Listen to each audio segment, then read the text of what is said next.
حضرت آمنہ بنت وہب اسلام کے آخری نبی حضرت محمد صلی اللہ علیہ وسلم کی والدہ تھیں۔ وہ 556 عیسوی میں جزیرہ نما عرب کے ایک شہر مکہ میں پیدا ہوئیں۔ حضرت آمنہ قبیلہ بنو زہرہ کے ایک فرد وہب بن عبد مناف اور برہ بنت عبد العزہ کی بیٹی تھیں۔ ان کے والد کا انتقال اس وقت ہوا جب وہ ابھی نوزائیدہ تھی، اور ان کی پرورش اس کی ماں اور ان کے دادا عبد مناف نے کی۔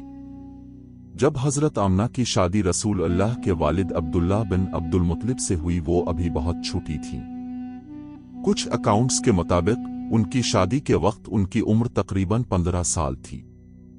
حضرت آمنہ نے سنہ 570 عیسوی میں نبی کریم کو جنم دیا، لیکن افسوس کہ وہ صرف 6 سال کی عمر میں انتقال کر گئیں۔ ان کا انتقال مدینہ کے سفر کے دوران ہوا۔ ان کی وفات پیغمبر اسلام کے لیے ایک بہت بڑا نقصان تھا، جو ان سے گہرا لگاؤ رکھتے تھے۔ حضرت آمنہ اپنی حسن سلوک اور پرہیزگاری کی وجہ سے مشہور تھیں۔ وہ اپنے اہل خانہ اور اہل مکہ کی محبوب تھیں۔ ان کی زندگی اور ان کی موت کو دنیا بھر کے مسلمان بڑی عقیدت کے ساتھ یاد کرتے ہیں۔